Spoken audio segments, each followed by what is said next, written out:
Hello. What a pleasure it is to share my work with autoethnography at the International Symposium of Autoethnography and Narrative. As a non-traditional genre of qualitative inquiry, autoethnography gives us new approaches to study the human condition and narrative. As a platform that brings light to narratives and equally important counter-narratives, autoethnography is also a tool for social justice. I successfully defended my autoethnographic dissertation from Texas A&M University Corpus Christi as of May this year. I was the only international student graduating with a degree in educational leadership. And all of this happened during the COVID-19 pandemic. It was then when I realized the research genre's capacity, potential as a therapeutic tool. I began dissertation writing right when the pandemic had been declared by WHO. So the entirety of my dissertation writing, data collection, data analysis, and defense were during the pandemic. I'd like to bring your attention to my status as an international student because that has defined and dictated much of the parameters within which I have had to behave and operate for the last 10 years. As an international student in the US for over a decade, my student and professional identity has largely been dictated by those regulations that have been set on a federal level and implemented on an institutional level. If you look at the last decade, the socio-political climate of the nation has made life as an international student very uncertain. The rhetoric against illegal immigration always existed. But recently, legal immigration has become a hot topic in politics.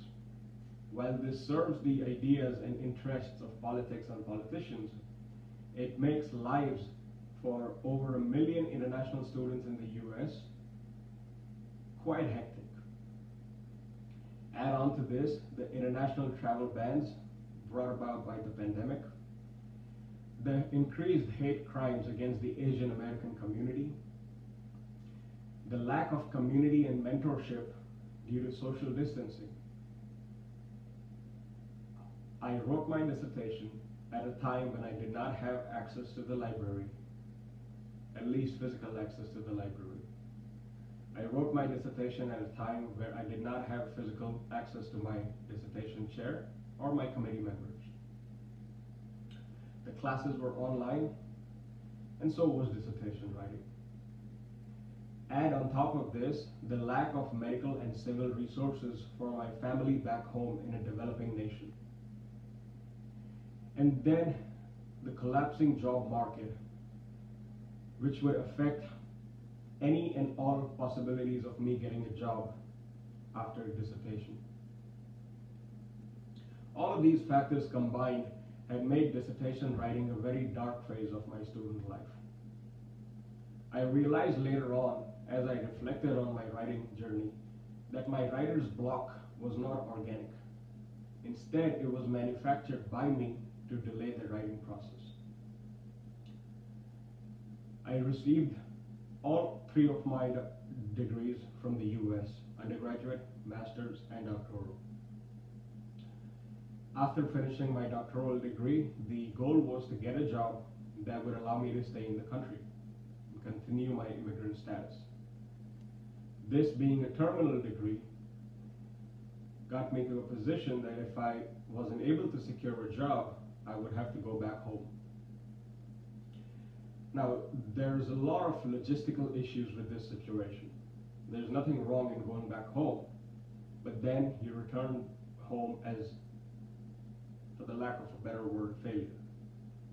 That's due to a couple of reasons. There's a social stigma, as is common in many developing nations. And there's also a very practical reason. The EDD degree, Doctor of Education, is not recognized in India. So my doctoral degree would have no value and would not translate into a career. Hence, this writer's block being manufactured by myself. Because the longer I would have pushed my dissertation writing process, the longer I would have been able to maintain my student visa status. But even that was not long-term, but it was never a solution. It was just a band-aid. Because eventually I realized I was running out of funds to even sustain myself as an international student in the country. The adversities in physical, social, financial, but most importantly, mental health would not even allow me to dream of finishing my dissertation, graduating with my degree, and become a professional in the field of higher education, to be able to create the impact that I have always longed. I would be incorrect in assuming that stopping writing would stop time, and autoethnography would be a big reason of realizing I was incorrect. This was a time when I was my own mentor, at a time when international students were going through a lot of problems. I did try reaching out to mentors, but the social distancing made it tough. Now, coming back to the genre that is autoethnography, it is common to approach qualitative inquiry from an etic or emic perspective. In using autoethnography to define my student identity development, I realized that I was using both perspectives.